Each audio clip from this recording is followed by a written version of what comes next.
Vamos a seguir, yo los dejo. Me voy pero a hablar de economía, que en realidad es la continuidad, ¿no? Porque el detonante aquí es más que nada la cuestión económica y el impacto que tiene en lo social. Nazarena Lomagno, ¿cómo estás? Hola, Feli, ¿cómo estás? Buenas Bueno, tardes.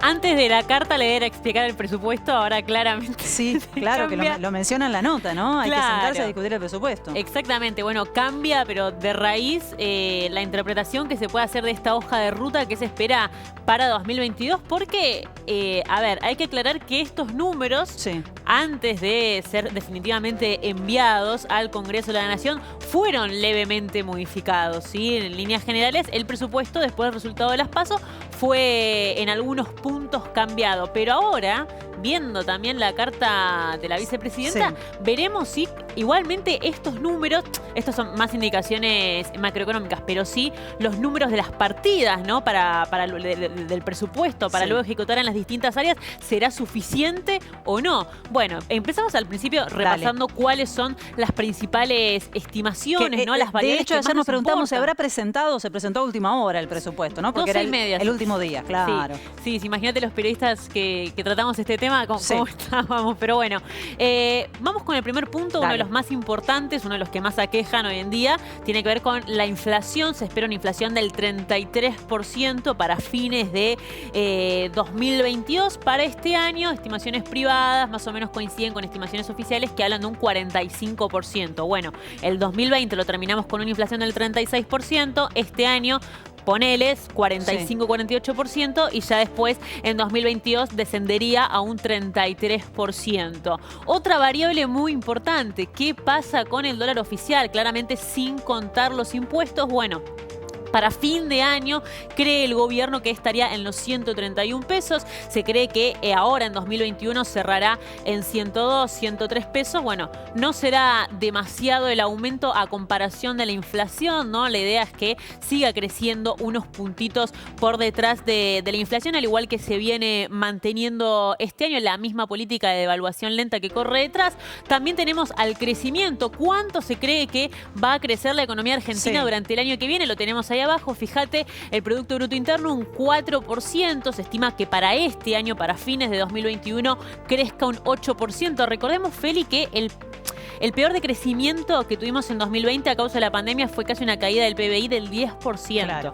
Bueno, estaríamos remontando lentamente ese porcentaje. Veremos si efectivamente sucede. Se apuesta mucho, ¿no? a la industria, a la obra pública, a hoteles y restaurantes que se espera que puedan reactivarse, que puedan tener un salto mayor durante el año que viene. Y este punto recontra, mega, hiper importante. Salario real. ¿Puede pasar con los salarios? Bueno, se estima que para fines del año que viene crezcan un 4%. Bueno, veremos qué tan suficiente es. Suficiente no es, pero veremos qué tanto se puede acercar a lo ideal. Sabemos que es una de las principales demandas de aquel electorado que no votó al Frente de Todos, y te diría de la sociedad en general, la pérdida de poder adquisitivo. Tenemos un 20%, al menos un 20% menos de lo que teníamos antes de que inicie la gestión de Mauricio Macri. Y también, a lo importante, un saldo externo se espera de 9.323 millones de dólares. Algo importante también, un dato para finalizar esta parte, tiene que ver con el déficit primario, ¿sí? Digamos, descontando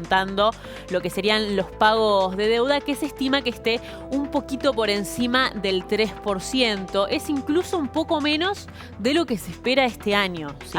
Hay una reducción ahí. Claro. Hay una línea de la carta de Cristina Fernández que citábamos recién, que habla directamente, dice: yo espero que el presidente se siente con su ministro de Economía y revea el presupuesto. Y cita lo que pasó con el presupuesto de este año, no del año pasado, de este año, en donde se preveía un déficit mayor a 4 puntos y finalmente fue poquito más de 2 puntos. ¿Qué significa eso, Nasa, para que se entienda? Está hablando de un ajuste. Y ya habíamos explicado que hasta ahora, digamos, si bien durante 2020 se ha puesto dinero en muchísimas medidas económicas, si uno por ahí compara el presupuesto de lo que digamos, se ejecutó en 2020 con países latinoamericanos, digamos, con situaciones económicas más o menos parecidas, a comparación se ha gastado menos, ¿sí? Y durante 2021 sí los datos del presupuesto del Congreso de la Nación directamente muestran una retracción en términos reales de cuestiones esenciales, como por ejemplo programas sociales, bueno, en este caso el IFE, la ATP. En un contexto extraordinario que no hace falta que lo definamos demasiado, con pandemia y con crisis económica agravada por esa pandemia. Se ha visto, digamos, como un criterio de austeridad en un contexto en donde, digamos, en otras situaciones donde no ha habido pandemia se ha gastado muchísimo más. Por eso, bueno, vemos ahí en la carta a la vicepresidenta, digamos, esta observación, ¿no es cierto? Y que también se dio a conocer claramente ¿Hubo declaraciones del Fondo Monetario Internacional, Nasa? Hubo declaraciones también respecto del Fondo Monetario Internacional, si querés, las podemos analizar. Fíjate que las tenemos ahí en pantalla. Seguimos comprometidos en lograr un acuerdo con la Argentina. Esto lo dice Jerry Rice, vocero del Fondo Monetario Internacional. Bueno, creo que viene bien, ¿no? Uno puede creer, a ver, no podemos ser inocentes, ¿no? Que estos números que cita la vicepresidenta, esto que estamos viendo acá, que le piden rever, por supuesto que está hablado con el Fondo Monetario Internacional en el marco de estas negociaciones que se están llevando adelante. Claro, a ver, algo positivo del presupuesto 2022 es que descuenta los pagos que se proyectan que ya están arreglados para el año que viene por el acuerdo que hizo la gestión anterior, que son de 19.000 millones de dólares. Bueno, lo que dijo ayer el presidente Alberto Fernández, ese dinero no lo vamos a pagar porque no vamos a destinar ese monto que para la Argentina es imposible encima para pagarlo al organismo. Bueno, hay un punto entonces importante que marca ahí el Fondo Monetario, que es que pese a la crisis política, económica que se está viviendo en este momento, nosotros seguimos comprometidos en llegar a un acuerdo. Veremos efectivamente, se está avanzando con mucha cautela y mucho hermetismo. Y un punto importante para cerrar, Feli, es qué pasa con las tarifas vinculadas también con el Fondo Monetario. El tema de los subsidios es algo que el recorte de los subsidios es algo que el fondo viene reclamando. El gobierno busca poner un punto medio diciendo, bueno, vamos a ir actualizando progresivamente las tarifas de gas y electricidad que han quedado congeladas durante este último tiempo, pero vamos a buscar esta segmentación. Esto de que los más pudientes paguen más y quienes no, bueno, ahí se aplique la mayor parte de los También habrá que subsidios. ver, porque eso no es sencillo. Habrá que ver qué se entiende por los más pudientes.